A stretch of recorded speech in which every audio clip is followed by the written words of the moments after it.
Nunca imaginé que mis propios hijos intentarían convertirme en un traficante internacional para robarme hasta el último euro que había construido en 65 años de vida. Antes de continuar, suscríbete y activa la campanita, porque cada día publicamos nuevas historias. Deja tu like y cuéntanos en los comentarios desde qué ciudad y país nos ves. Me llamo Emilio Vidal Moreno, tengo 65 años y durante 4 décadas construí un imperio empresarial en el sector textil que me permitió acumular un patrimonio de 2.800.000 euros. Soy viudo desde hace 8 años, cuando perdí a mi querida esposa Carmen en un accidente de tráfico, y desde entonces me dediqué por completo a mis 2 hijos. David, de 38 años, administrador de empresas, y Patricia, de 35, licenciada en Derecho. El 15 de octubre de 2023, un domingo que jamás olvidaré, estábamos los 3 en el aeropuerto de Madrid-Barajas, preparándonos para un viaje de negocios a Bogotá. Había decidido expandir mis operaciones textiles a Colombia, y mis hijos insistieron en acompañarme para aprender sobre mercados internacionales, según sus palabras. David llevaba días ocupándose personalmente de preparar mi equipaje, algo que me extrañó porque siempre había sido mi secretaria quien se encargaba de esos detalles. «Papá, déjame revisar una vez más tu maleta», me había dicho esa misma mañana con una sonrisa que ahora, recordándola, me resulta siniestra. «Quiero asegurarme de que lleves todo lo necesario para causar buena impresión en los empresarios colombianos». Patricia, por su parte, había sugerido cambios de última hora en nuestro itinerario. Sería mejor tomar el vuelo de las 3 de la tarde en lugar del de la mañana, propuso el viernes anterior. He leído que hay menos controles de seguridad en esos horarios. En ese momento, pensé que simplemente quería dormir hasta más tarde, algo típico en ella desde la adolescencia. Mientras esperábamos en la sala de embarque, noté algo extraño en el comportamiento de mis hijos. Mantenían conversaciones susurradas que se interrumpían abruptamente cada vez que me acercaba. David revisaba constantemente su teléfono móvil con expresión nerviosa, y Patricia evitaba el contacto visual conmigo, algo muy inusual en una chica que siempre había sido tremendamente expresiva. «¿Todo bien, hijos?», les pregunté alrededor de las 2:30 de la tarde, faltando apenas 30 minutos para el embarque. «Por supuesto, papá», respondió David con demasiada rapidez. «Solo estamos emocionados por el viaje». Fue exactamente a las 2:43 de la tarde cuando mi teléfono móvil comenzó a sonar. El número que aparecía en pantalla no me resultaba familiar. Pullas 34 611 234 789. Dudé un momento antes de contestar, pero algo en mi interior me empujó a atender la llamada. «Emilio Vidal», preguntó una voz masculina que reconocí inmediatamente, aunque hacía más de 2 años que no la escuchaba. «¿Ricardo? ¿Ricardo Mendoza?», respondí sorprendido de escuchar a quien había sido socio de mis hijos en un negocio de importación que había fracasado estrepitosamente en 2021. «Emilio, escúchame muy bien y no hagas preguntas». Su voz sonaba desesperada, casi quebrada por la urgencia. «Vete ya del aeropuerto. No digas nada a tus hijos. Han puesto drogas en tu maleta para incriminarte. Tienes que irte ahora». El mundo se detuvo a mi alrededor. Las palabras de Ricardo resonaban en mi cabeza como martillazos. ¿Drogas? ¿Mis hijos? ¿Incriminarme? Durante unos segundos que se sintieron eternos, mi mente se negó a procesar lo que acababa de escuchar. «Ricardo, ¿de qué estás hablando?», susurré, tratando de mantener la compostura mientras observaba a David y Patricia, que seguían absortos en sus teléfonos. «No hay tiempo para explicaciones, Emilio. Tu vida está en peligro. Si te encuentran con esas drogas, pasarás el resto de tus días en una prisión colombiana. Confía en mí, como confías en que el sol saldrá mañana. Vete ya». La línea se cortó abruptamente. Me quedé allí parado, con el teléfono aún pegado a la oreja, sintiendo cómo el suelo del aeropuerto se movía bajo mis pies. Las palabras de Ricardo seguían retumbando en mi cerebro. «Han puesto drogas en tu maleta para incriminarte». Era imposible, absolutamente imposible. Estos eran mis hijos, la sangre de mi sangre, los seres humanos por los que había trabajado sin descanso durante décadas. Pero algo en la voz de Ricardo, esa desesperación auténtica, esa urgencia que jamás le había conocido, me hizo dudar. Mi instinto de supervivencia, forjado en 40 años de decisiones empresariales difíciles, comenzó a activarse. Si existía aunque fuera una mínima posibilidad de que Ricardo estuviera diciendo la verdad, quedarme significaba arriesgar mi libertad, mi reputación y posiblemente el resto de mi existencia. David alzó la vista de su móvil y me miró con curiosidad. ¿Quién era, papá? Parecías preocupado. Nadie importante, mentí, sintiendo cómo mis manos comenzaban a temblar ligeramente. Solo me acabo de dar cuenta de que olvidé unos documentos cruciales en casa. Los contratos de la empresa textil Medellín Fashion que revisamos ayer por la noche. Patricia frunció el ceño. ¿Los contratos? Pero papá, podemos conseguir copias digitales desde Colombia. No es necesario que...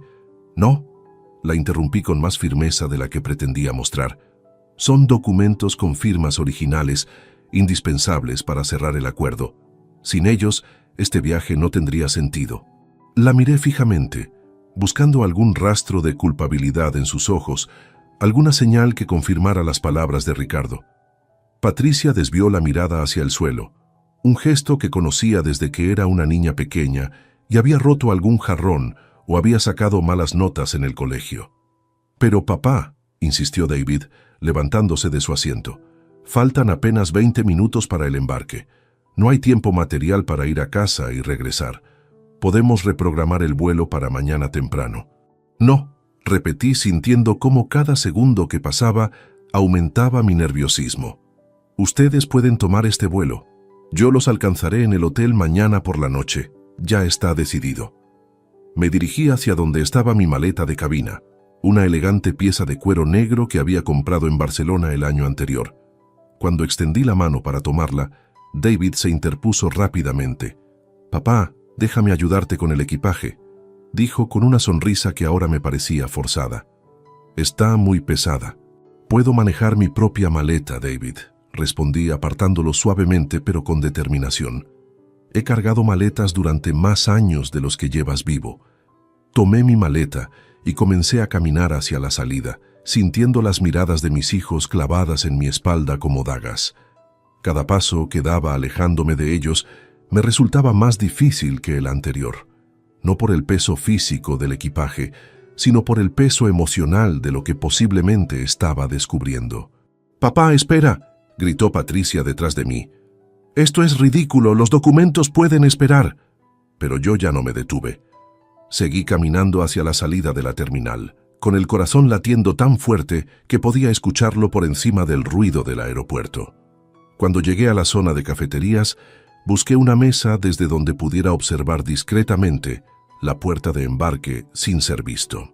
Me senté en una esquina del Café Costa, pedí un cortado que sabía que no iba a poder beber y mantuve los ojos fijos en mis hijos.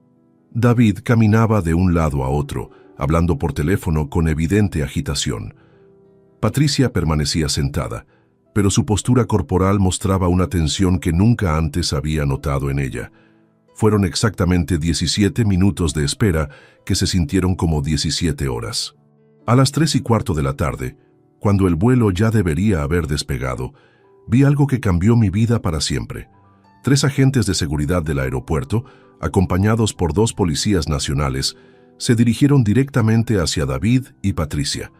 Los rodearon discretamente pero con autoridad, y pude ver cómo uno de ellos les pedía la documentación.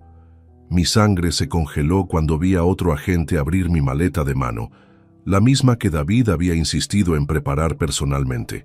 Desde mi posición, podía observar perfectamente cómo el agente introducía sus manos enguantadas en el interior y extraía algo que hizo que todos los presentes retrocedieran inmediatamente.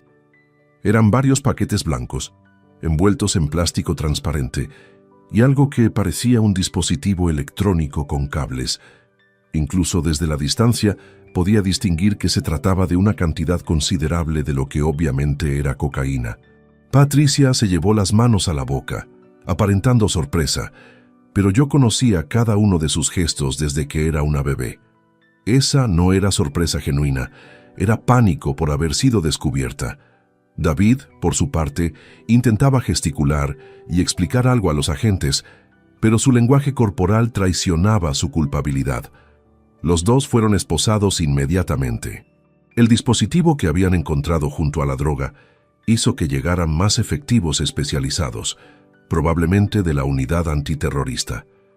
El área se desalojó rápidamente y pude ver cómo mis hijos eran conducidos hacia una zona reservada del aeropuerto. Me quedé allí sentado, observando cómo se llevaban a David y Patricia, sintiendo una mezcla indescriptible de dolor, traición y, paradójicamente, alivio. Ricardo había tenido razón. Mis propios hijos, la razón por la cual había trabajado incansablemente durante décadas, habían intentado convertirme en un criminal internacional. Salí del aeropuerto como un fantasma, arrastrando mi maleta y sintiendo que cada paso me alejaba no solo del lugar, sino de la vida que había conocido hasta ese momento. El trayecto en taxi hasta mi casa en el distrito de Salamanca transcurrió en completo silencio. El conductor intentó entablar conversación varias veces, pero mis respuestas monosilábicas lo disuadieron rápidamente. Una vez en casa, me dirigí directamente a mi estudio y cerré la puerta con llave. Necesitaba pensar, analizar, entender cómo había llegado hasta esta situación sin darme cuenta. Me serví un whisky escocés, el mismo que Carmen y yo solíamos compartir en las noches de invierno, y me senté frente a mi escritorio de roble. La realidad comenzaba a asentarse lentamente. Mis hijos habían intentado incriminarme con drogas. ¿Pero por qué? ¿Qué los había llevado a planear algo tan monstruoso contra su propio padre? Comencé a repasar mentalmente los últimos meses, buscando pistas que en su momento había ignorado o malinterpretado. El primer indicio que ahora cobraba sentido se remontaba al mes de marzo. David había venido a visitarme un martes por la tarde, algo inusual porque normalmente nuestras reuniones familiares eran los domingos. Parecía nervioso, inquieto, y me había pedido prestados 50.000 euros para una oportunidad de inversión única en criptomonedas. «Es una inversión segura, papá», había insistido aquella tarde. «En 6 meses podré devolverte el doble». Su insistencia me resultó extraña, porque David siempre había sido cauteloso con el dinero, incluso conservador. Pero accedí confiando en su criterio empresarial. Nunca me devolvió ese dinero. Cada vez que le preguntaba al respecto, me daba evasivas. «El mercado está fluctuando. Necesito esperar el momento adecuado para retirar. La plataforma tiene algunos problemas técnicos temporales». Patricia, por su parte, había mostrado cambios de comportamiento igualmente preocupantes. En julio, había comenzado a preguntarme insistentemente sobre mi testamento. «Papá, ¿tienes todos tus documentos legales en orden?», me preguntó durante una cena familiar. «A tu edad es importante tener todo bien estructurado». En ese momento interpreté sus palabras como preocupación filial genuina. Ahora entendía que había estado evaluando los mecanismos legales para acceder a mi patrimonio.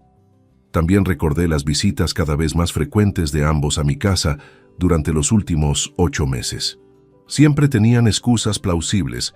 «Quería ver cómo estás. Traje tu plato favorito. Necesitaba usar tu impresora». Pero ahora me daba cuenta de que siempre encontraban motivos para quedarse solos en mi estudio, el lugar donde guardaba mis documentos financieros más importantes. El teléfono de casa comenzó a sonar insistentemente. Era Patricia, llamando desde el aeropuerto o desde donde la hubieran llevado. Dejé que saltara el contestador automático. «Papá, por favor, contesta». Su voz sonaba desesperada a través del altavoz. «Ha habido un malentendido terrible. Alguien puso esas cosas horribles en tu maleta. Necesitamos que vengas a aclarar la situación. Somos víctimas de una conspiración». Víctimas de una conspiración. Las palabras me resultaron tan absurdas que casi me hicieron reír amargamente. Si había una conspiración, ellos eran los conspiradores, no las víctimas. Durante los siguientes 3 días, mis hijos intentaron contactarme por todos los medios posibles. llamadas telefónicas, mensajes de texto, correos electrónicos. Incluso enviaron a algunos conocidos mutuos para que intercedieran por ellos. Todos repetían la misma versión. Había sido una trampa. Alguien más había colocado la droga en mi equipaje. Ellos eran inocentes. Pero yo conocía a mis hijos mejor que nadie. Había visto sus caras cuando los agentes encontraron la cocaína. No había sorpresa genuina en sus expresiones, solo pánico por haber sido descubiertos. El jueves por la tarde, decidí revisar minuciosamente mis estados de cuenta bancarios de los últimos 12 meses. Lo que descubrí me dejó sin aliento. Había transferencias que no recordaba haber autorizado, pequeñas cantidades que individualmente no llamaban la atención, pero que sumadas representaban una cifra considerable. Transferencias de 3.000 euros aquí, 5.000 allá, 8.000 en otra ocasión. Todas hacia cuentas que no reconocía, con conceptos vagos como consultoría empresarial, asesoramiento legal o servicios profesionales. El total ascendía a más de 70.000 euros en los últimos 6 meses. Llamé inmediatamente a mi banco. Después de identificarme con múltiples protocolos de seguridad, la ejecutiva de cuentas me confirmó que todas las transferencias habían sido realizadas desde mi banca online, utilizando mis claves de acceso personales. Señor Vidal, me explicó la señorita Martínez, estas operaciones fueron ejecutadas desde su computadora personal, en horarios que coinciden con su patrón habitual de actividad bancaria. El sistema no detectó ninguna irregularidad. Por supuesto que no habían detectado irregularidades. David y Patricia conocían mis rutinas, habían tenido acceso a mi ordenador durante sus visitas frecuentes y probablemente habían observado mis contraseñas mientras fingían interesarse por otras cosas. Esa misma noche, mientras revisaba más documentos en mi estudio, encontré algo que me heló la sangre. En el cajón inferior de mi escritorio, escondido detrás de unos folders antiguos, había un sobre manila que no recordaba haber puesto allí. Dentro del sobre encontré copias de documentos legales que jamás había firmado. Eran poderes notariales que me otorgaban a David y Patricia autorización completa para manejar mis bienes en caso de incapacidad mental o física temporal o permanente. Los documentos estaban fechados 2 meses atrás y llevaban lo que parecía ser mi firma. Pero yo jamás había firmado esos papeles. Jamás había visitado la notaría que aparecía en el membrete. Y definitivamente jamás había autorizado a mis hijos para tomar control total de mi patrimonio. Examiné cuidadosamente mi supuesta firma. Era una imitación excelente, casi perfecta, pero había pequeñas diferencias en la presión del trazo y en la inclinación de ciertas letras que solo yo podría detectar. La imagen completa comenzaba a formarse en mi mente con una claridad aterradora.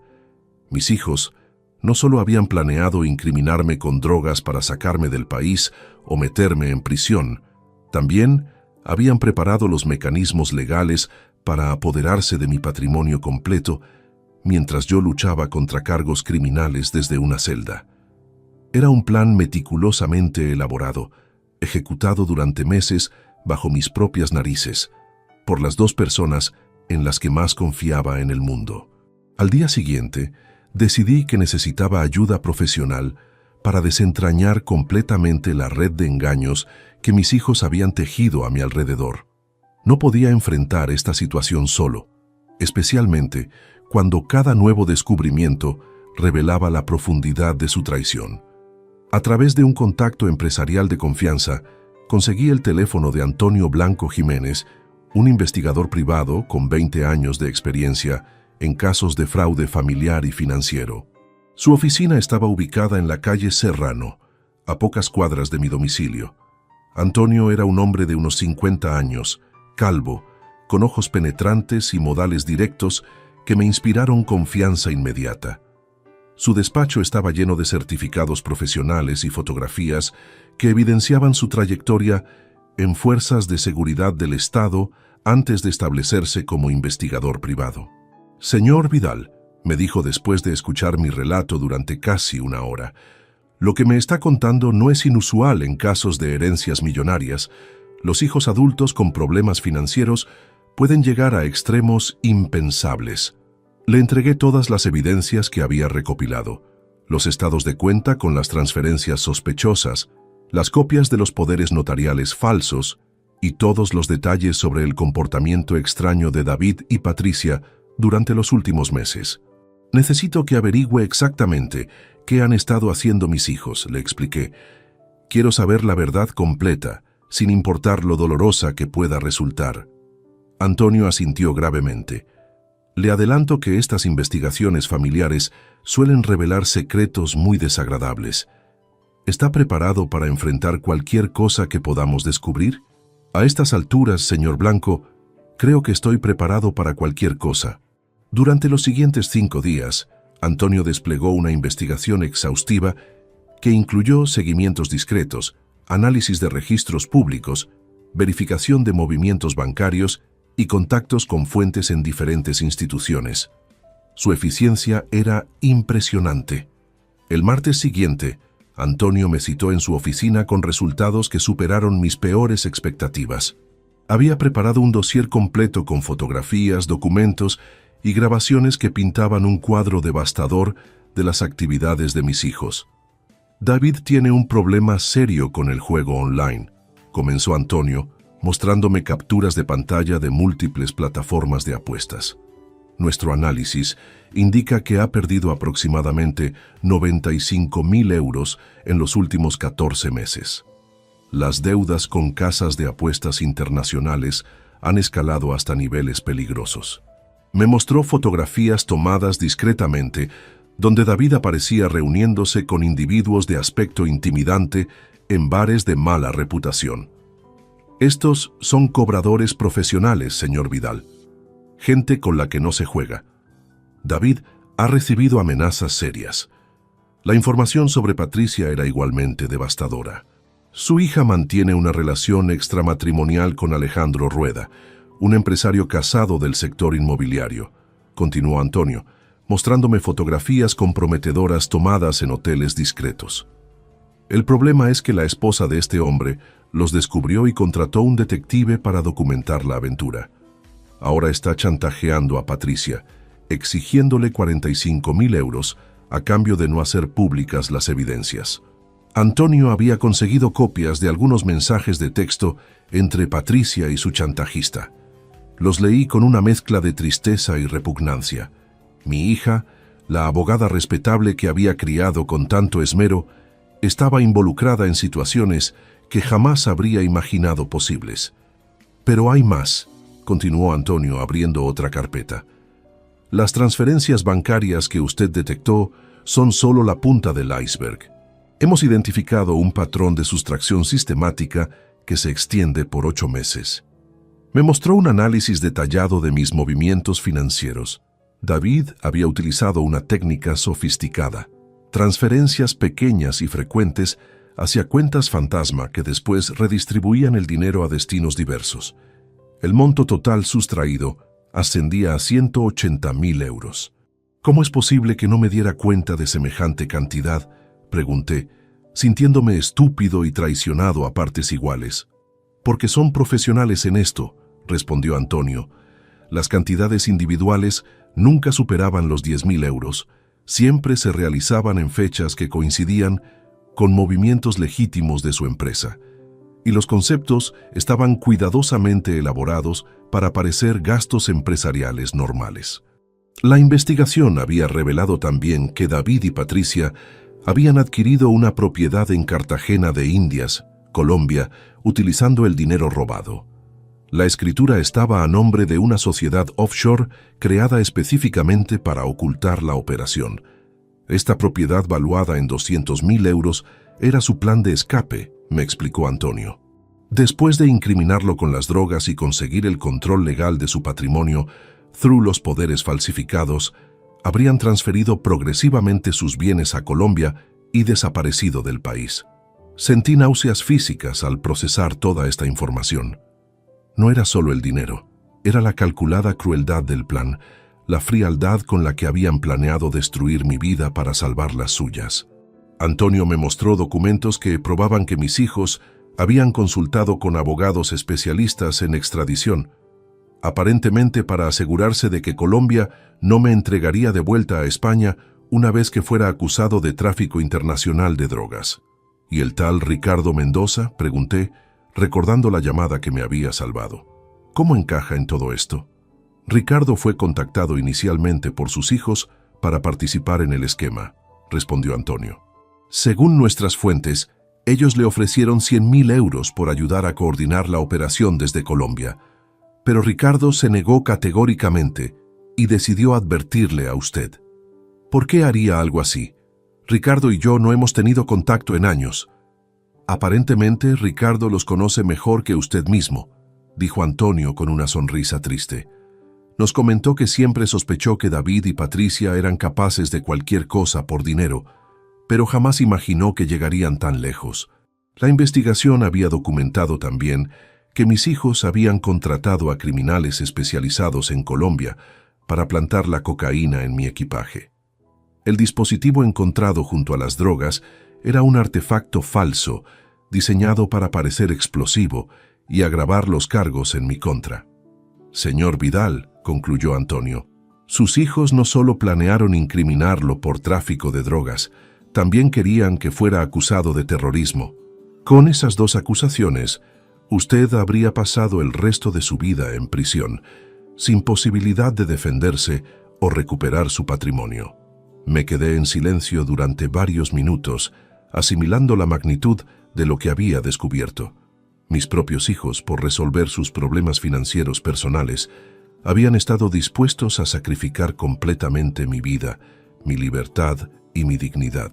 Salí de la oficina de Antonio con una carpeta llena de pruebas que demostraban la traición más absoluta que pudiera imaginar.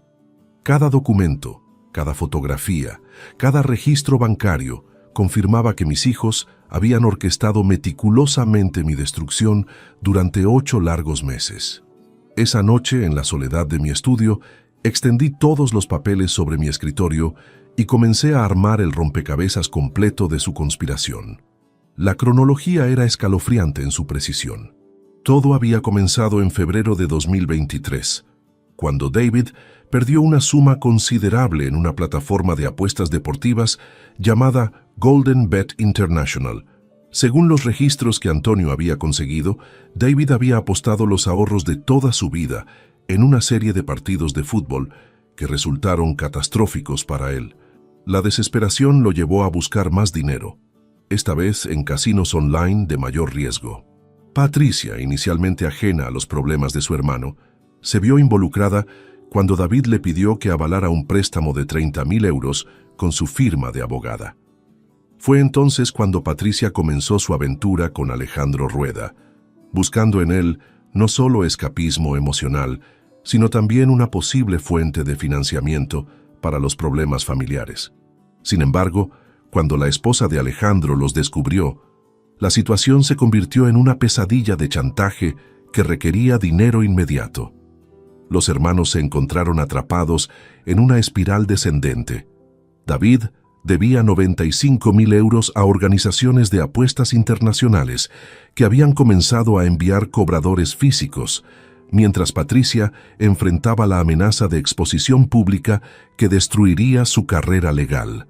Fue durante una de sus reuniones desesperadas en abril cuando concibieron el plan para acceder a mi patrimonio. Inicialmente, consideraron pedirme el dinero directamente, pero sabían que yo nunca aprobaría semejantes sumas para cubrir deudas de juego y chantajes. Antonio me había proporcionado transcripciones de conversaciones telefónicas interceptadas legalmente durante la investigación. Leer las palabras exactas de mis hijos, planeando mi perdición, me produjo una sensación física de enfermedad. «Papá nunca nos va a dar tanto dinero de una vez», había dicho Patricia durante una llamada del 23 de abril. «Necesitamos encontrar otra manera de acceder a la herencia».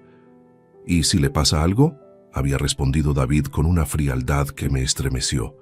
«Un accidente, una enfermedad, algo que nos permita tomar control legal de sus bienes».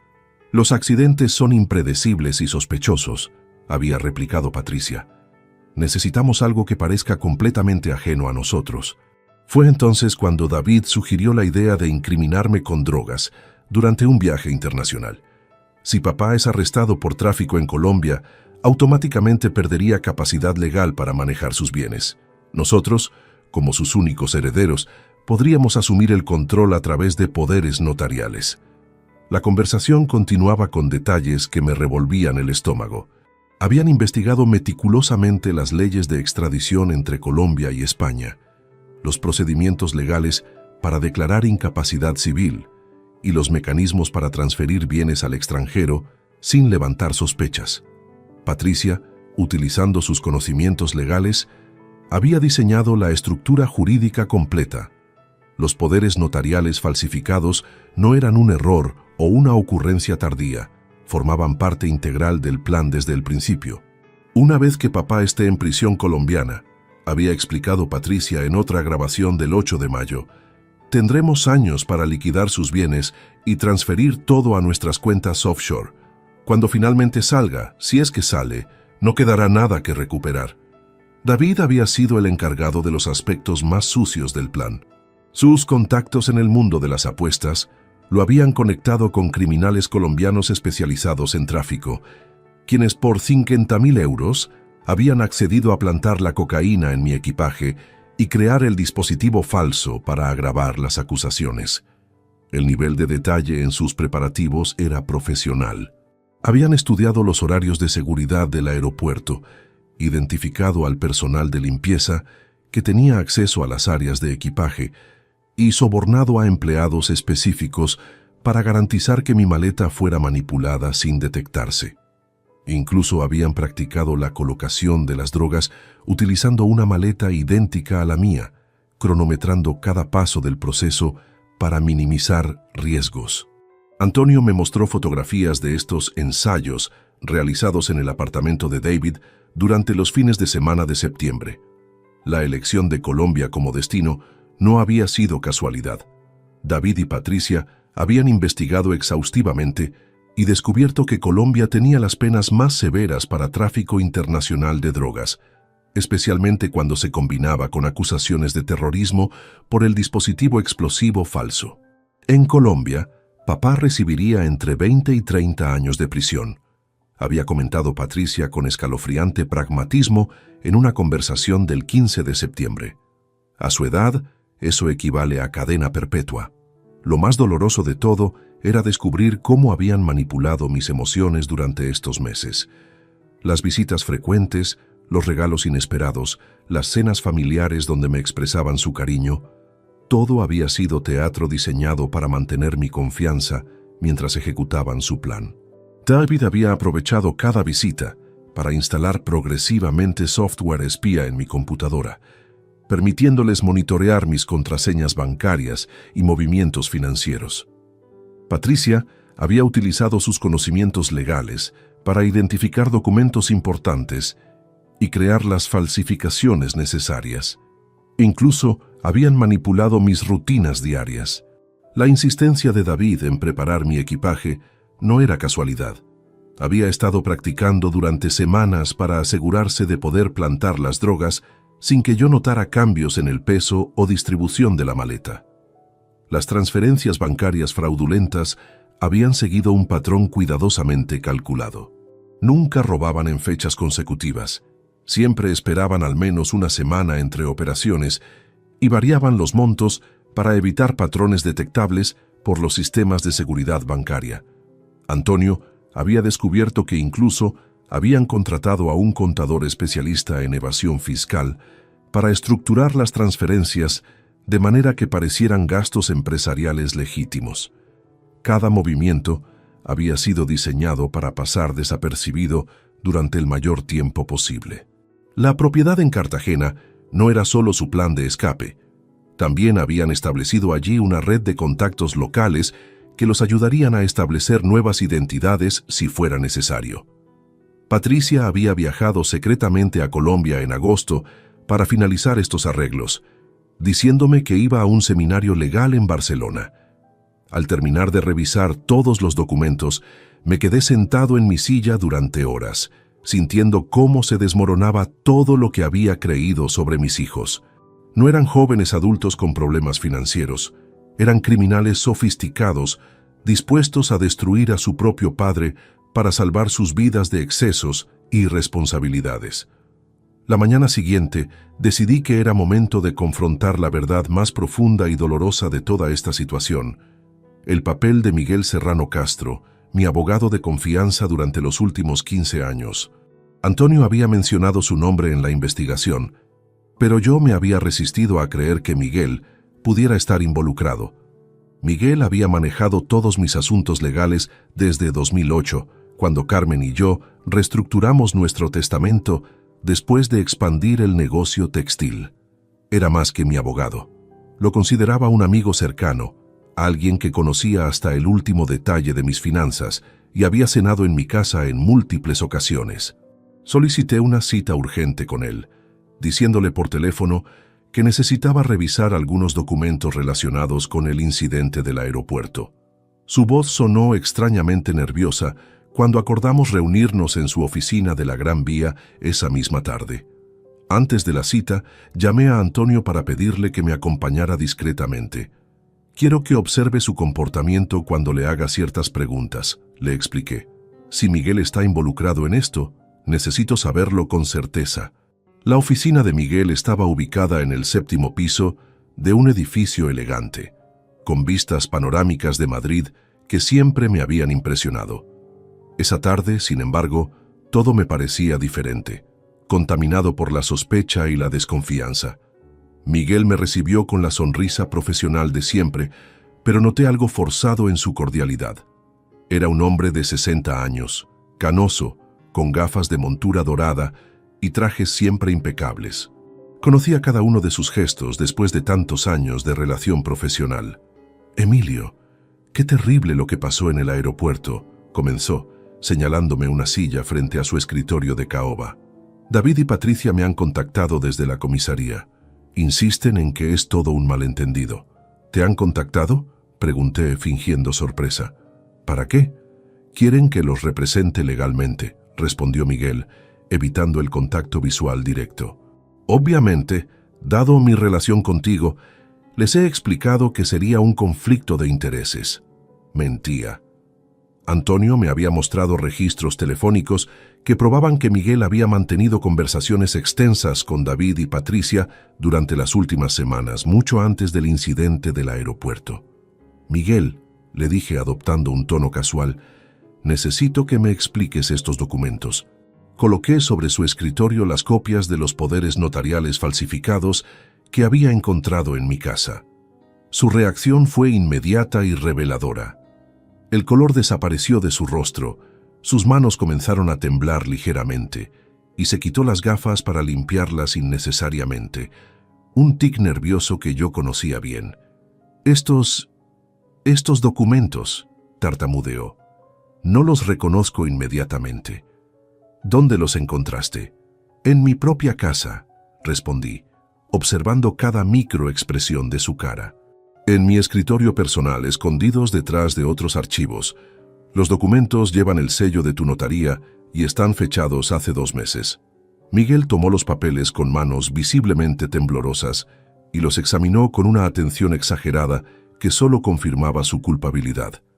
«Emilio, yo jamás he preparado estos documentos. Alguien debe haber falsificado mi sello notarial». «¿Alguien como quién?», presioné, manteniéndome aparentemente calmado. «No lo sé», respondió demasiado rápidamente. Tal vez David y Patricia consultaron con otro abogado sin decírtelo. Es posible que alguien esté tratando de incriminarme a mí también». En ese momento, Antonio entró discretamente a la oficina, presentándose como inspector de la Unidad de Delitos Financieros. Miguel no sabía que Antonio era mi investigador privado contratado. «Señor Serrano», dijo Antonio con autoridad profesional, «estamos investigando un caso de fraude documental relacionado con el señor Vidal. Necesitamos hacer algunas preguntas». Miguel se puso de pie nerviosamente. «Por supuesto, inspector, estoy completamente dispuesto a colaborar con la justicia». Antonio colocó sobre el escritorio una grabadora digital. «Esta conversación será registrada para efectos legales. ¿David y Patricia Vidal se han comunicado con usted durante las últimas 4 semanas?» «Bueno, sí», admitió Miguel, pero solo para consultas legales rutinarias. ¿Qué tipo de consultas?, insistió Antonio. Miguel dudó varios segundos antes de responder. Preguntaron sobre procedimientos para manejar situaciones donde un familiar pudiera necesitar asistencia legal en el extranjero. ¿Situaciones como arrestos por tráfico de drogas?, preguntó Antonio directamente. No, exclamó Miguel con demasiada vehemencia. Nunca mencionaron drogas. Hablaron de situaciones hipotéticas, consultas académicas. Antonio mostró entonces una fotografía tomada 3 semanas antes, donde Miguel aparecía almorzando con David en un restaurante discreto de las afueras de Madrid. Esta también fue una consulta académica. Miguel se desplomó visiblemente en su silla. Sabía que había sido atrapado en una mentira y que cualquier explicación adicional solo empeoraría su situación.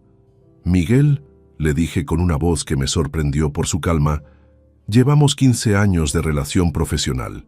Te he confiado todos mis secretos financieros. Has cenado en mi mesa. Conociste a Carmen cuando aún estaba viva. ¿Cómo pudiste traicionarme de esta manera?». Las lágrimas comenzaron a brotar de sus ojos. «Emilio, no sabes lo que me pidieron que hiciera.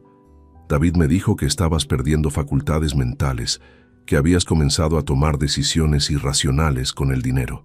¿Y por eso decidiste falsificar poderes notariales? Me pagaron 25.000 euros», confesó entre sollozos. «Tengo deudas enormes con Hacienda. Iba a perder mi licencia profesional. Patricia me convenció de que solo serían documentos de respaldo, que nunca se utilizarían realmente». Antonio continuó presionando. «¿Qué más les ayudó a preparar?». «Revisé las leyes de extradición entre España y Colombia», admitió Miguel. «Les expliqué los procedimientos para declarar incapacidad civil temporal. También les ayudé a estructurar las transferencias bancarias para que parecieran operaciones empresariales legítimas». «¿Sabías que iban a incriminarme con drogas?», le pregunté directamente. Miguel negó con la cabeza vigorosamente. «Jamás. Me dijeron que ibas a tener problemas legales menores en Colombia relacionados con documentación empresarial. Nunca mencionaron drogas ni nada relacionado con tráfico». Pero Antonio tenía más evidencias. Mostró registros de llamadas que probaban comunicación constante entre Miguel y mis hijos durante los días previos al viaje al aeropuerto.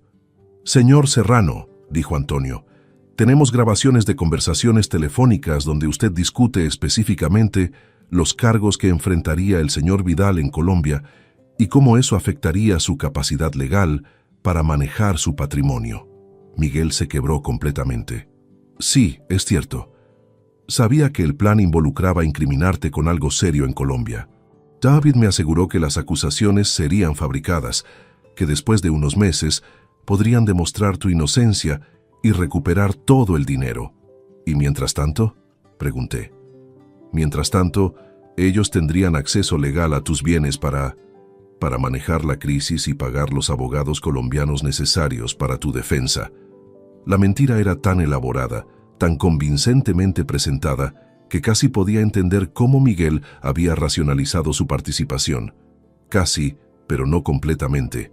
«Miguel», le dije finalmente, «destruiste 15 años de confianza y amistad por 25.000 euros. Espero que haya valido la pena». Salimos de la oficina dejando a Miguel destrozado emocionalmente, pero con una confesión completa grabada que sería crucial para el caso legal que estaba construyendo contra mis hijos. Esa misma tarde, después de la devastadora confrontación con Miguel, decidí que era momento de buscar a Ricardo Mendoza, el hombre que había salvado mi vida con aquella llamada desesperada en el aeropuerto. Necesitaba entender completamente su papel en esta historia. Y más importante, agradecerle personalmente por haber tenido el valor de alertarme. Antonio había conseguido la dirección de Ricardo. Vivía en un apartamento modesto en el barrio de Lavapiés, muy diferente al estilo de vida que había llevado cuando era socio de mis hijos en el negocio de importaciones que fracasó en 2021. Llamé a su teléfono desde el coche mientras me dirigía hacia su domicilio. Ricardo contestó al segundo timbre y su voz sonó sorprendida pero aliviada cuando se identificó quién llamaba. «Emilio», dijo inmediatamente, He estado esperando tu llamada desde que vi las noticias sobre el aeropuerto. ¿Estás bien? ¿Estás seguro? Estoy bien, Ricardo, gracias a ti, respondí con sinceridad. ¿Podemos vernos? Necesito entender exactamente qué pasó y cómo supiste del plan de mis hijos. Por supuesto, ven a mi casa. Tengo mucho que explicarte. El apartamento de Ricardo era pequeño pero limpio, decorado con muebles funcionales y fotografías familiares que mostraban tiempos mejores. Era evidente que había experimentado una caída económica significativa desde el fracaso de su sociedad con David y Patricia. Ricardo me recibió con un abrazo genuino, algo que no esperaba después de tantos años sin contacto.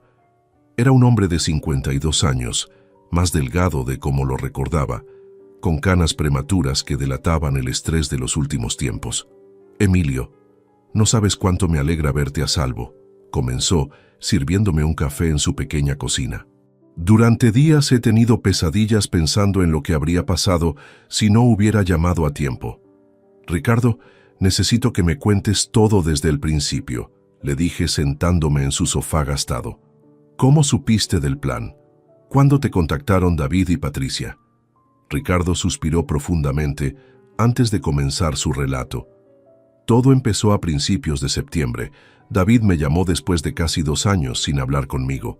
Me dijo que tenía una oportunidad de negocio que podría resolver mis problemas financieros permanentemente. Me explicó que David había sido muy cuidadoso en las primeras conversaciones, mencionando solo que se trataba de una operación en Colombia que requería conocimiento del mercado sudamericano, algo que Ricardo había desarrollado durante sus años como importador. La primera reunión fue en un café cerca de Atocha, continuó Ricardo. David llegó acompañado de Patricia, lo cual me extrañó porque ella nunca había mostrado interés en los negocios internacionales. Durante esa reunión inicial, mis hijos le habían propuesto participar en lo que describían como una operación financiera compleja, que involucraría transferir fondos desde España hacia Colombia de manera discreta. Me ofrecieron 100.000 euros por 3 meses de trabajo, dijo Ricardo, mirándome con ojos llenos de remordimiento. Para alguien en mi situación económica, era una tentación enorme. Ricardo me confesó que inicialmente había considerado aceptar la propuesta. Sus deudas acumuladas después del fracaso empresarial lo tenían al borde de la bancarrota, y la oferta de David parecía una salvación inesperada. Pero cuando empezaron a explicarme los detalles específicos, algo no me cuadraba, continuó. Patricia mencionó que necesitarían establecer una coartada sólida para cierta fecha en octubre, y David habló sobre la importancia de tener contactos confiables en las prisiones colombianas. Fue durante la segunda reunión, celebrada en el apartamento de Patricia una semana después, cuando Ricardo comenzó a sospechar que la operación no era un negocio legítimo. David estaba bebido esa noche, recordó Ricardo. Comenzó a hablar sobre solucionar el problema del viejo y sobre cómo finalmente podrían acceder a lo que les correspondía por derecho. Cuando Ricardo pidió aclaraciones sobre quién era el viejo, Patricia intentó cambiar de tema, pero David, embriagado por el alcohol y la emoción, había revelado demasiado. Me dijo que iban a neutralizar a su padre para poder manejar su dinero sin interferencias, continuó Ricardo. Cuando le pregunté qué significaba neutralizar, David se rió y dijo que ibas a tener problemas legales serios en Colombia. Ricardo había abandonado la reunión esa noche, sintiéndose profundamente incómodo, pero David lo había contactado insistentemente durante los días siguientes, aumentando la oferta económica hasta 150.000 euros. La tercera reunión fue la definitiva, me explicó Ricardo. Patricia había preparado una presentación completa con diapositivas, como si fuera una propuesta empresarial legítima. Durante esa presentación, Patricia había explicado detalladamente el plan. Yo sería incriminado con drogas durante el viaje a Bogotá, enfrentaría cargos criminales que me mantendrían en prisión durante años. Y mientras tanto, ellos asumirían el control legal de mi patrimonio. Patricia mostró los poderes notariales que había preparado, explicó cómo habían calculado los tiempos legales para las transferencias internacionales y detalló el cronograma para liquidar tus bienes. recordó Ricardo con disgusto evidente. ¿Y cuál sería tu papel específico?, le pregunté. Debía coordinar las operaciones desde Colombia, respondió. Establecer contactos con abogados locales que manejaran tu caso legal. Asegurarme de que las acusaciones fueran suficientemente serias para mantenerte en prisión el tiempo necesario y facilitar las transferencias bancarias desde cuentas colombianas. Ricardo me mostró documentos que había conservado de esas reuniones, borradores de contratos, esquemas de transferencias bancarias y una lista de contactos criminales en Bogotá que David había compilado. Cuando vi todo esto por escrito, me di cuenta de que no se trataba de un negocio turbio, me dijo. Era una conspiración para destruir completamente tu vida. David y Patricia estaban dispuestos a condenarte a décadas de prisión para resolver sus problemas de dinero. ¿Por qué decidiste alertarme?, le pregunté. Ricardo se quedó en silencio durante varios momentos antes de responder. Porque recordé cómo me trataste durante el fracaso de mi empresa con tus hijos. Cuando todo se vino abajo y perdí mis ahorros, David y Patricia me culparon por todo y me abandonaron completamente. Me explicó que yo había sido la única persona que había mostrado compasión durante su crisis financiera. Aunque no había podido ayudarlo económicamente, debido a que el fracaso del negocio había sido parcialmente culpa suya, yo había mantenido una actitud respetuosa y había evitado recriminarle públicamente. Tú fuiste la única persona que me trató con dignidad durante el peor momento de mi vida, continuó Ricardo. David y Patricia, en cambio, me trataron como basura desechable cuando ya no les era útil. Esa experiencia me mostró el verdadero carácter de tus hijos, añadió. Son personas que utilizan a los demás mientras les conviene y los destruyen cuando ya no los necesitan. Sabía que contigo harían exactamente lo mismo, pero multiplicado por 1000 porque tenías mucho más que perder. Ricardo me confesó que había pasado semanas luchando internamente con la decisión de alertarme. Por un lado, necesitaba desesperadamente el dinero que David y Patricia le habían ofrecido. Por otro, sabía que participar en el plan lo convertiría en cómplice de uno de los crímenes más crueles que pudiera imaginar. La decisión final llegó cuando David me mostró fotografías de la propiedad en Cartagena que habían comprado con tu dinero, dijo Ricardo. Estaban tan orgullosos de su inversión, tan seguros de que su plan funcionaría perfectamente, que me dieron asco. Decidí que prefería seguir siendo pobre antes que convertirme en cómplice de semejante traición. Después de mi reveladora conversación con Ricardo, regresé a casa esa noche con una determinación férrea que no había sentido en años. Tenía todas las piezas del rompecabezas, todas las evidencias necesarias y todos los testimonios que demostraban la conspiración de mis hijos contra mí. Era momento de actuar decisivamente. Al día siguiente, muy temprano por la mañana, solicité una reunión urgente con la comisaria central de Madrid. Antonio me acompañó, llevando consigo el dossier completo de la investigación privada que habíamos desarrollado durante las últimas semanas. La inspectora Elena Vázquez, una mujer de unos 45 años con expresión seria y profesional, nos recibió en su oficina. Había estado siguiendo el caso desde el incidente del aeropuerto y conocía los detalles básicos de las acusaciones contra David y Patricia. Señor Vidal, comenzó la inspectora, sus hijos han sido formalmente acusados por tráfico de estupefacientes y conspiración terrorista. Sin embargo, mantienen su versión de inocencia y afirman que alguien más colocó las sustancias en su equipaje. Inspectora, respondí, colocando la carpeta de evidencias sobre su escritorio, tengo información que demostrará no solo su culpabilidad, sino la magnitud completa de su conspiración contra mí. Durante las siguientes 3 horas, Antonio y yo presentamos meticulosamente cada elemento de nuestra investigación. Los registros bancarios que mostraban las transferencias fraudulentas, las grabaciones de conversaciones donde planificaban mi incriminación, los documentos falsificados que habían preparado para apoderarse de mi patrimonio. La inspectora Vázquez examinó cada documento con atención profesional. Su expresión se volvía más grave conforme avanzaba la presentación, especialmente cuando escuchó las grabaciones de las conversaciones telefónicas entre David, Patricia y Miguel. Esta es una de las conspiraciones familiares más elaboradas que he visto en mis 20 años de carrera, comentó la inspectora después de revisar todo el material. La premeditación, la sofisticación del plan y la frialdad con la que planearon destruir su vida es extraordinaria. Le expliqué también el papel de Ricardo como testigo clave, alguien que había sido contactado directamente por mis hijos para participar en el esquema, pero que había decidido alertarme en el último momento. Señor Vidal, me dijo la inspectora, esta información convierte el caso en algo mucho más serio que tráfico simple de drogas.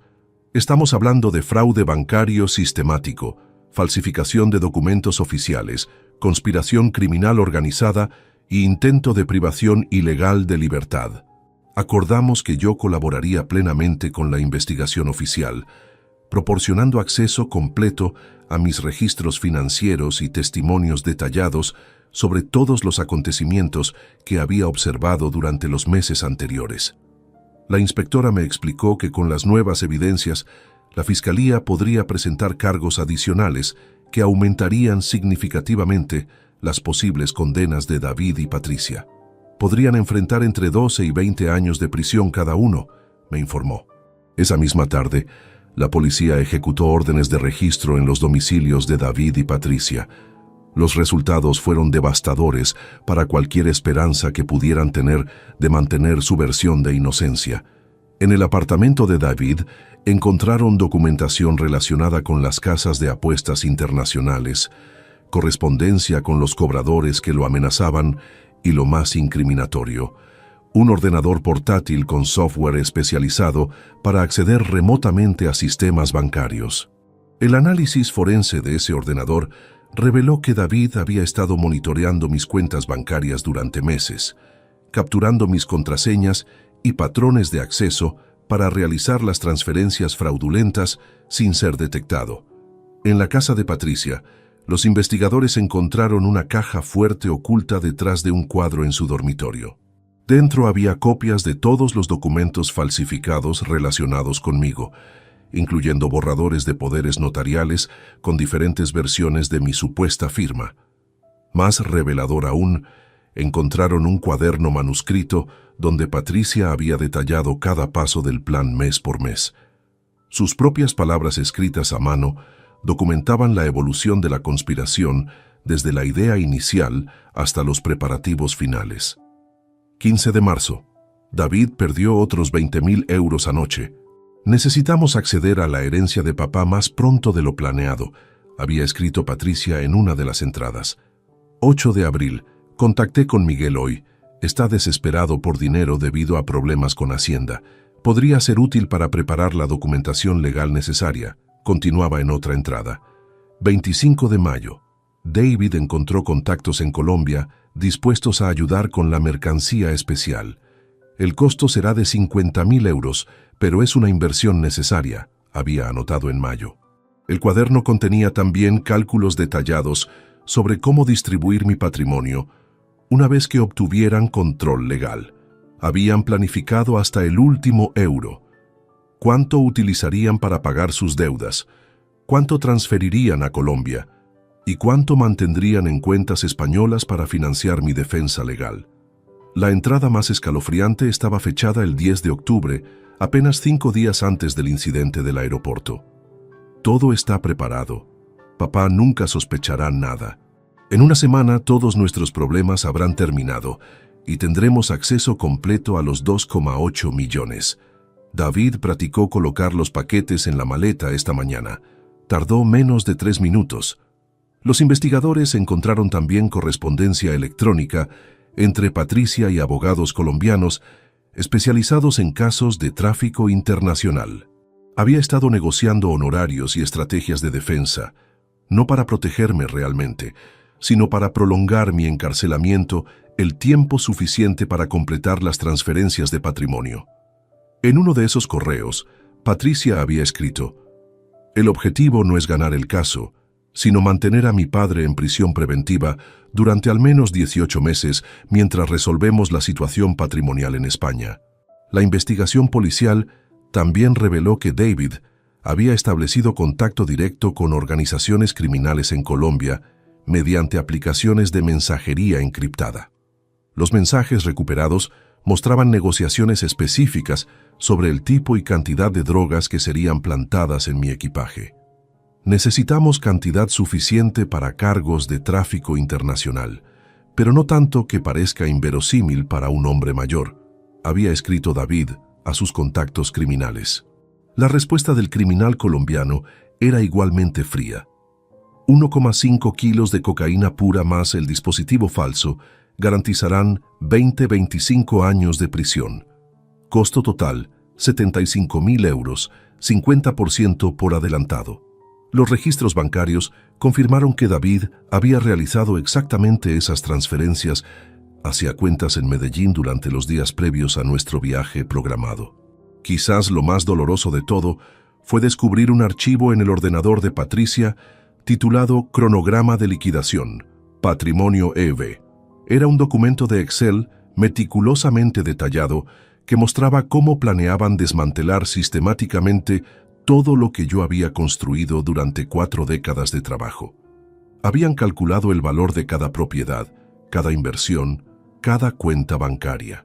Incluso habían investigado el valor de mercado de objetos personales, como las joyas de Carmen y mis colecciones de arte. El plan completo estaba diseñado para ejecutarse durante un periodo de 2 años, tiempo que calculaban que me tomaría obtener cualquier tipo de libertad condicional en Colombia, si es que la obtenía. Para cuando saliera de prisión, si salía, no quedaría absolutamente nada de la vida que había construido. Habían planeado mi destrucción económica, legal y personal con una precisión que rayaba en lo profesional. Con todas las evidencias recopiladas y la investigación policial en marcha, llegó el momento más difícil de todo este proceso: presenciar los interrogatorios oficiales de David y Patricia. La inspectora Vázquez me había invitado a observar desde una sala contigua, separada por un cristal unidireccional que me permitiría ver y escuchar todo sin ser visto. El primer interrogatorio fue el de David, programado para el martes 7 de noviembre a las 9 de la mañana. Verlo entrar a la sala esposado, con el uniforme naranja de los detenidos, me produjo una sensación indescriptible de dolor mezclado con rabia. Este era mi hijo, el niño al que había enseñado a montar en bicicleta, al que había llevado a su primer día de colegio, al que había consolado durante sus primeras decepciones amorosas.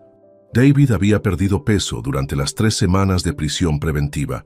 Su cabello estaba despeinado, tenía ojeras profundas y su postura corporal mostraba la tensión de alguien que sabía que su situación era desesperada. El fiscal Fernando Castillo, un hombre meticuloso de unos 50 años, comenzó el interrogatorio mostrándole a David las evidencias una por una. Primero, los registros de las casas de apuestas que documentaban sus pérdidas de 95.000 euros. «David», le dijo el fiscal con voz neutral, «estos documentos muestran que entre febrero y septiembre de 2023 perdiste una cantidad equivalente al salario de 3 años en apuestas online. ¿Puedes explicar cómo financiaste estas pérdidas?» David permaneció en silencio durante varios minutos, mirando los documentos como si fueran objetos extraños que nunca hubiera visto antes. Su abogado de oficio, un joven nervioso llamado Carlos Ruiz, le susurraba al oído constantemente.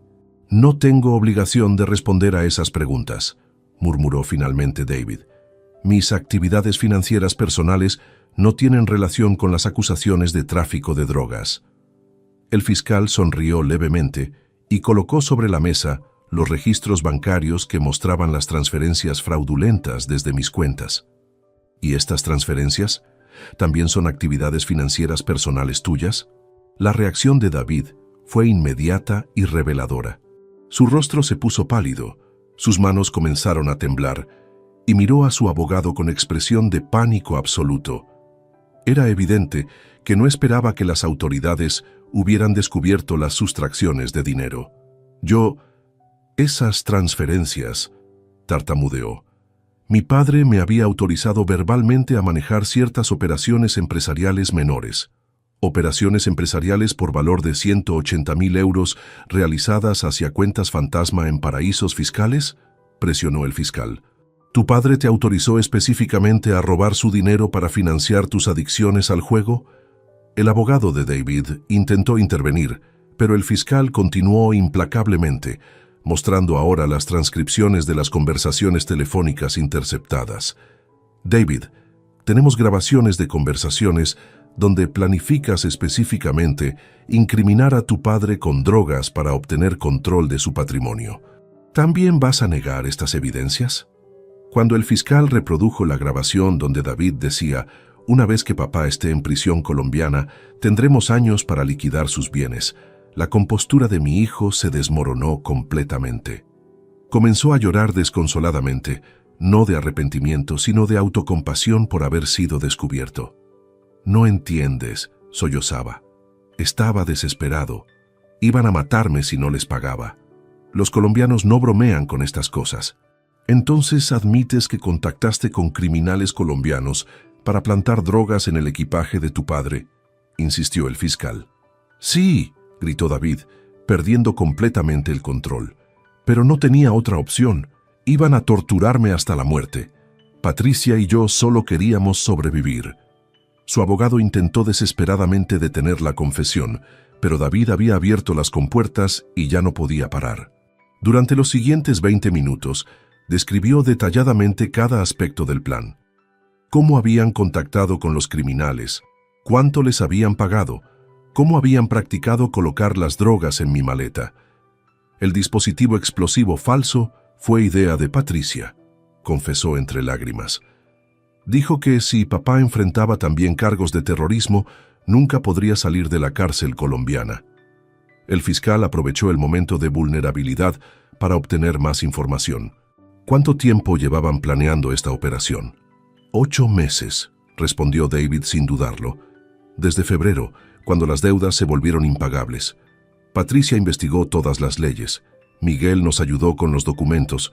Ricardo iba a coordinar todo desde Colombia. ¿Tu padre sospechaba algo? Nada, respondió David con una sonrisa amarga. Confiaba completamente en nosotros. Nunca revisaba sus estados de cuenta detalladamente.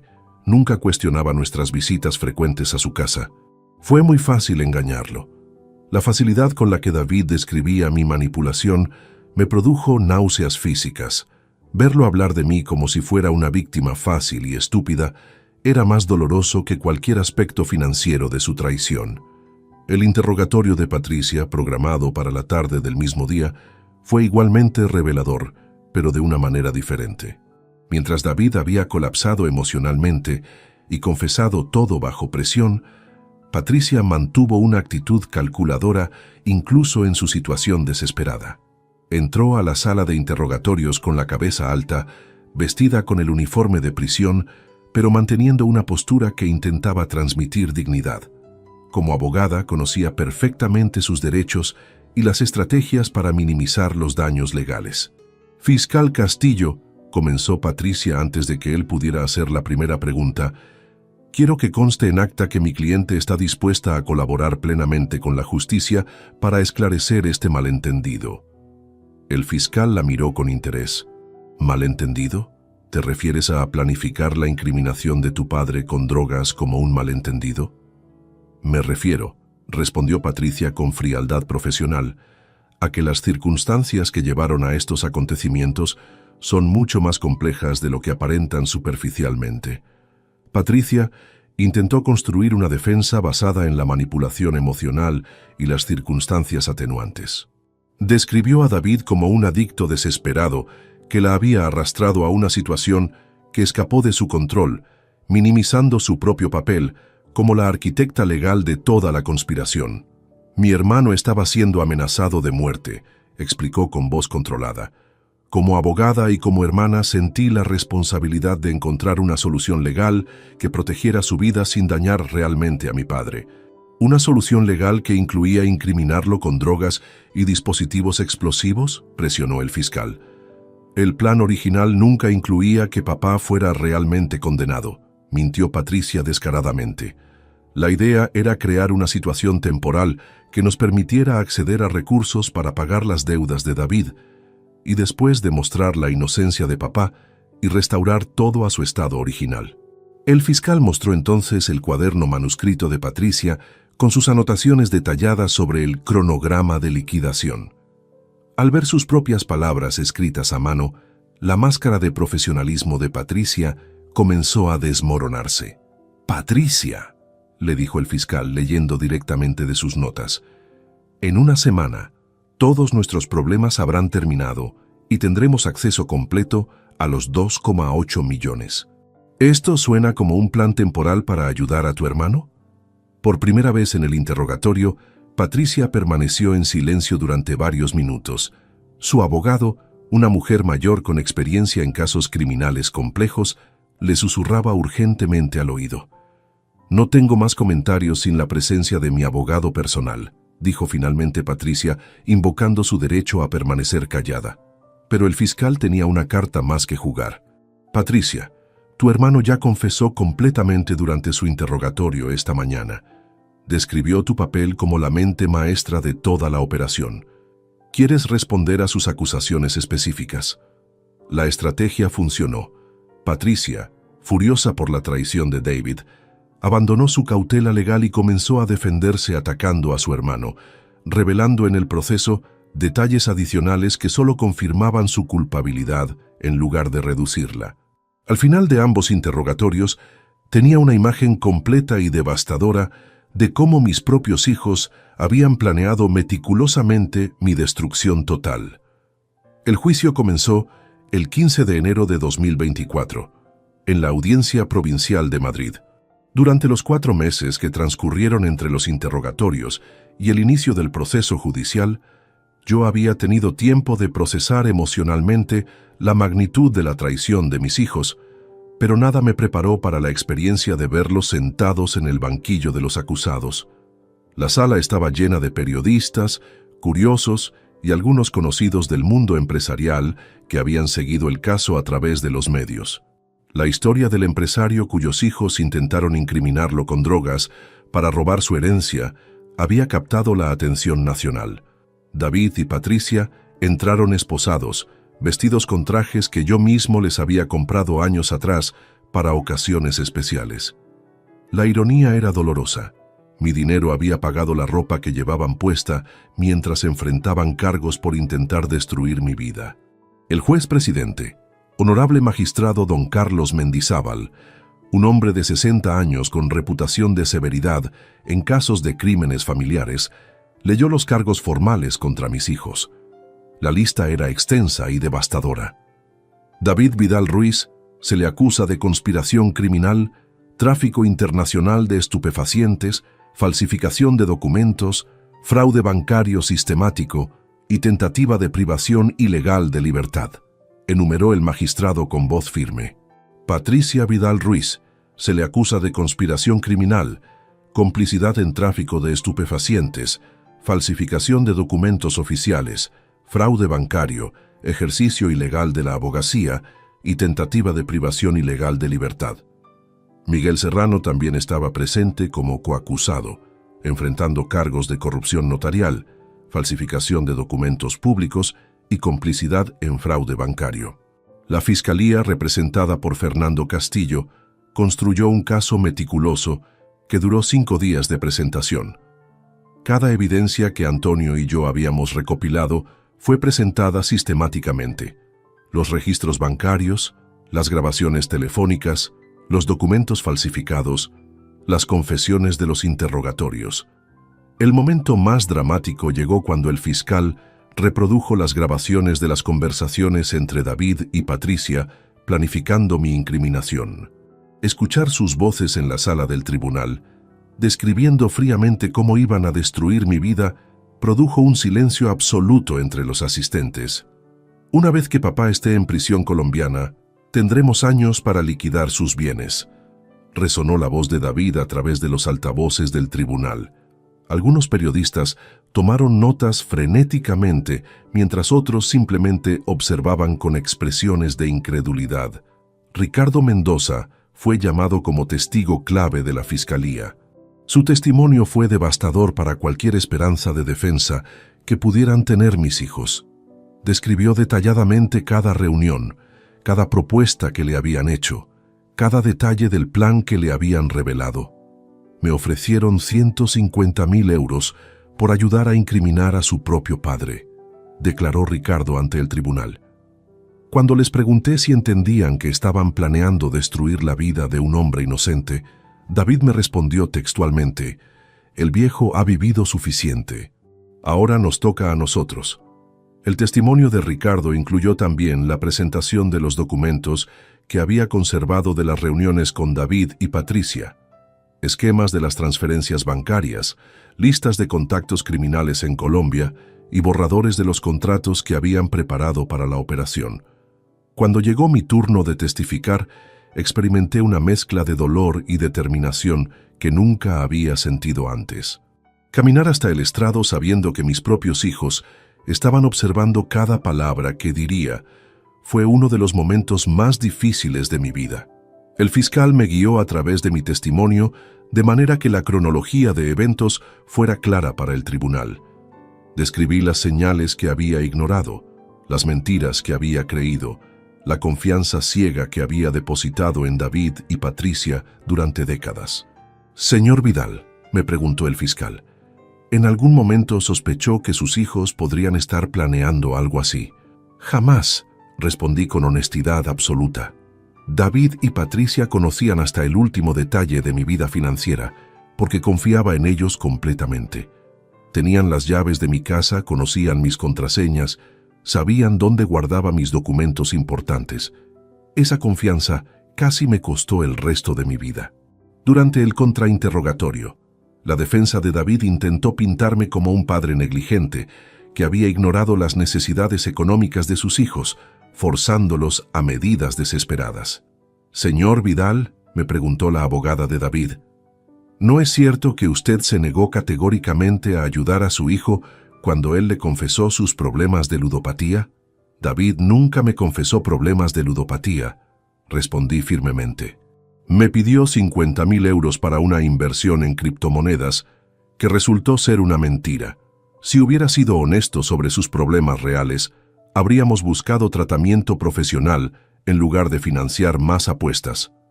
La defensa de Patricia adoptó una estrategia diferente, intentando presentarla como una hermana leal, que fue manipulada por David para participar en un plan que supuestamente había escapado de su control. Su abogada argumentó que Patricia, como profesional del derecho, había intentado encontrar soluciones legales a los problemas de David, pero que la situación había escalado más allá de sus intenciones originales. Esta defensa se desmoronó completamente cuando el fiscal presentó el cuaderno manuscrito de Patricia con sus anotaciones detalladas sobre el cronograma de liquidación de mi patrimonio. «Señoría», dijo el fiscal leyendo directamente de las notas de Patricia, «10 de octubre, todo está preparado. En una semana tendremos acceso completo a los 2,8 millones. Esto suena como alguien que fue manipulada o como la mente maestra de una operación criminal». El testimonio de los peritos forenses fue igualmente devastador. El análisis del ordenador de David mostró que había instalado software especializado para monitorear mis actividades bancarias durante meses, capturando sistemáticamente mis contraseñas y patrones de acceso. Los expertos en documentoscopia confirmaron que las firmas en los poderes notariales eran falsificaciones expertas, pero con suficientes diferencias detectables que demostraban la intención fraudulenta. Los investigadores bancarios explicaron al tribunal cómo David había utilizado técnicas sofisticadas para ocultar las transferencias fraudulentas, diseñando cada operación para evitar los sistemas automáticos de detección de fraude. El señor David Vidal demostró conocimiento profesional de evasión bancaria, declaró el perito. Las transferencias seguían patrones que solo alguien con entrenamiento especializado en lavado de dinero podría haber diseñado. El quinto día del juicio estuvo dedicado a los testimonios de los peritos colombianos que habían investigado la red criminal que David había contactado para plantar las drogas en mi equipaje. Mediante videoconferencia desde Bogotá, un oficial de la Policía Nacional de Colombia describió cómo habían identificado y arrestado a los criminales que habían colaborado con mis hijos. Los sospechosos confirmaron que recibieron pagos por valor de 75.000 euros por plantar 1,5 kilogramos de cocaína y un dispositivo explosivo falso en el equipaje del señor Emilio Vidal, declaró el oficial colombiano. También confirmaron que las instrucciones específicas incluían asegurarse de que las acusaciones fueran suficientemente graves para garantizar una condena de al menos 20 años de prisión. Cuando las presentaciones terminaron, el tribunal se retiró para deliberar. Las 3 horas de espera fueron las más largas de mi vida. Sabía que tenía evidencias abrumadoras, pero ver a mis propios hijos enfrentando posibles décadas de prisión me producía sentimientos contradictorios de justicia y pérdida. Cuando el tribunal regresó, el magistrado Mendizábal leyó el veredicto con solemnidad judicial. En el caso del Estado contra David Vidal Ruiz, Patricia Vidal Ruiz y Miguel Serrano Castro, este tribunal encuentra a los 3 acusados culpables de todos los cargos presentados. Las condenas fueron severas pero justas. David recibió 9 años de prisión por liderar la conspiración. Patricia recibió 7 años por su papel como arquitecta legal del plan, y Miguel recibió 5 años por corrupción notarial y complicidad. Además de las penas de prisión, el tribunal ordenó el embargo completo de todos los bienes adquiridos con dinero robado, incluyendo la propiedad en Colombia, y la restitución total de los 180.000 euros sustraídos de mis cuentas. El magistrado concluyó su sentencia con palabras que permanecerán conmigo para siempre. Este tribunal raramente ha visto un caso de traición familiar tan calculada y cruel como el presente. Los acusados no solo planearon robar el patrimonio de su padre, sino destruir completamente su vida, su libertad y su dignidad. La severidad de estas condenas refleja la gravedad extrema de sus crímenes. 6 meses después del juicio, en julio de 2024, tomé una decisión que cambiaría definitivamente el curso de mi vida. Me mudé a Santander, lejos de Madrid, lejos de los recuerdos, lejos de todo lo que me conectaba con la vida anterior que mis hijos habían intentado destruir.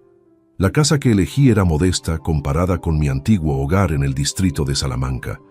Un apartamento de 2 dormitorios cerca del mar, con una terraza desde donde podía ver el Cantábrico extenderse hasta el horizonte. Por las mañanas, el sonido de las olas rompiendo contra los acantilados reemplazó el ruido del tráfico madrileño al que había estado acostumbrado durante décadas. La recuperación de mi patrimonio había sido casi completa. Las autoridades habían confiscado la propiedad de Cartagena, que David y Patricia habían comprado con dinero robado, habían congelado todas sus cuentas bancarias y habían recuperado el 89% de los 180.000 euros que me habían sustraído durante esos 8 meses de traición sistemática. Más importante que la recuperación financiera fue la orden de alejamiento que el tribunal había dictado. David y Patricia tenían prohibido acercarse a menos de 500 metros de mi persona durante los próximos 10 años, incluso después de cumplir sus condenas en prisión. Era una protección legal que yo había solicitado específicamente, no por miedo físico, sino por necesidad emocional de cerrar definitivamente ese capítulo de mi vida. Durante mis primeros meses en Santander, experimenté algo que no había sentido en años: paz genuina.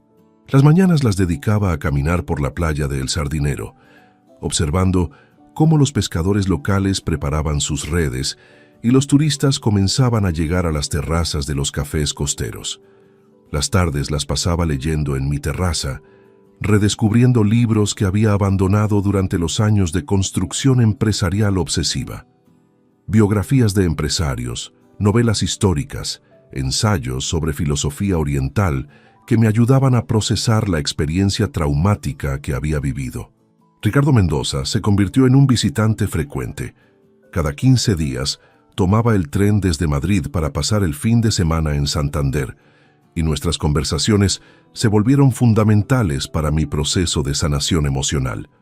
Su decisión de alertarme en el aeropuerto no solo me había salvado la libertad, me había salvado la vida entera. Emilio, me dijo durante una de sus visitas en septiembre, sé que es doloroso, pero creo que David y Patricia te hicieron un favor involuntario. ¿Un favor?, le pregunté, sorprendido por la perspectiva. «Te liberaron», respondió Ricardo. «Durante años viviste cargando con la responsabilidad de cuidar a 2 adultos que te veían solo como una cuenta bancaria. Ahora eres libre de vivir para ti mismo». Sus palabras tenían más verdad de la que inicialmente quise admitir. Durante décadas, cada decisión financiera, cada plan de inversión, cada estrategia empresarial había estado condicionada por mi deseo de dejar una herencia sustancial a David y Patricia. Ahora, por primera vez en 40 años, podía tomar decisiones basadas únicamente en mis propios intereses y deseos. Decidí utilizar parte de mi patrimonio recuperado para financiar una fundación benéfica, enfocada en ayudar a víctimas de fraudes familiares y ancianos que habían sido explotados por sus propios parientes.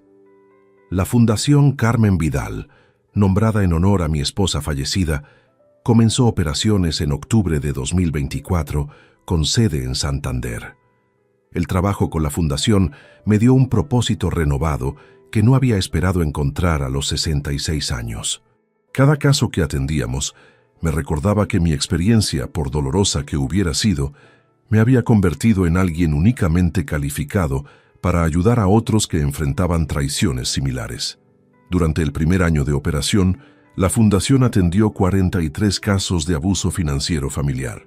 Ancianos cuyos hijos habían falsificado documentos para apoderarse de sus pensiones, padres que habían descubierto que sus hijos adultos habían utilizado sus identidades para solicitar préstamos fraudulentos, abuelos que habían sido manipulados emocionalmente para transferir propiedades a nietos que después los abandonaron en residencias geriátricas. Cada historia era diferente en los detalles, pero todas compartían el mismo núcleo devastador: la traición de quienes más amamos y en quienes más confiamos. Mi experiencia personal me permitía conectar con estas víctimas de una manera que ningún profesional externo podría lograr. Una tarde de noviembre, mientras revisaba documentos de la fundación en mi estudio, recibí una carta inesperada. El remitente era David, escribiendo desde la prisión de Soto del Real, donde estaba cumpliendo su condena. La carta era extensa, llena de disculpas que sonaban ensayadas y peticiones de perdón que me parecieron más motivadas por el arrepentimiento de haber sido descubierto que por genuino remordimiento moral. David describía las condiciones de la prisión, expresaba su deseo de reconstruir nuestra relación familiar y sugería que podríamos superar este malentendido si yo estuviera dispuesto a visitarlo. Leí la carta completa 2 veces, sintiendo una mezcla de tristeza y resolución. Después, sin responder, la coloqué en mi chimenea y la observé convertirse en cenizas. Algunas traiciones son tan profundas que el perdón, aunque posible, no requiere reconciliación ni la restauración de relaciones que han demostrado ser tóxicas. Patricia también intentó contactarme, pero a través de su abogada. La comunicación legal sugería la posibilidad de una mediación familiar que podría beneficiar a ambas partes si yo estuviera dispuesto a reconsiderar ciertos aspectos legales del caso. Interpreté correctamente que estaba buscando una reducción de su condena a cambio de algún tipo de perdón público por mi parte. Mi respuesta, enviada a través de mi propio abogado, fue clara y definitiva. No tenía interés en ningún tipo de mediación, reconciliación o comunicación futura con ninguno de mis hijos. Las decisiones que habían tomado tenían consecuencias permanentes y yo había elegido continuar mi vida sin ellos. En diciembre de 2024, exactamente un año después del veredicto, recibí la notificación oficial de que el proceso de confiscación de bienes había concluido completamente. La propiedad de Cartagena había sido vendida por las autoridades colombianas y el dinero obtenido, menos los costos legales y administrativos, había sido transferido a mi cuenta en España. Con este cierre legal definitivo, decidí hacer algo que Carmen y yo habíamos planeado durante años, pero que nunca habíamos ejecutado. Compré un velero de 12 metros y comencé a tomar clases de navegación en el Club Náutico de Santander. Aprender a navegar a los 66 años resultó ser una metáfora perfecta para mi nueva vida. Cada salida al mar requería planificación cuidadosa, respeto por las fuerzas naturales que no podía controlar y confianza en mi propia capacidad para tomar decisiones en tiempo real basadas en información cambiante. Las tardes navegando por la bahía de Santander se convirtieron en mis momentos de mayor paz interior. Alejado de la costa, rodeado solo por agua y cielo, podía reflexionar sobre el camino recorrido sin el ruido de las emociones inmediatas que habían dominado el año anterior.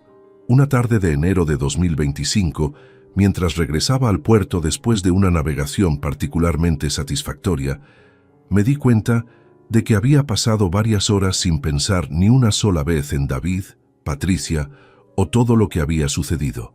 Por primera vez en más de un año, mi mente había estado completamente presente en el momento actual, enfocada en el viento, las velas y la simple alegría de estar vivo y libre. Esa noche, sentado en mi terraza con una copa de vino y observando las luces del puerto, reflexioné sobre la ironía final de toda esta experiencia. David y Patricia habían planeado robar mi patrimonio para financiar sus vidas de excesos e irresponsabilidad.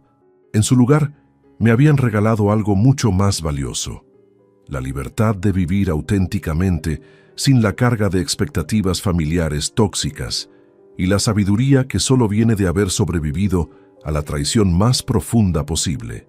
A los 66 años, había descubierto que la vida podía comenzar de nuevo, incluso después de que quienes más amamos intenten destruirla completamente. La traición más dolorosa se había convertido, paradójicamente, en mi liberación más profunda. Si esta historia te ha gustado, apóyanos con un like, suscríbete al canal y déjanos tus opiniones en los comentarios. Para escuchar la siguiente historia, haz clic en la caja que aparece a la izquierda. Gracias por acompañarnos.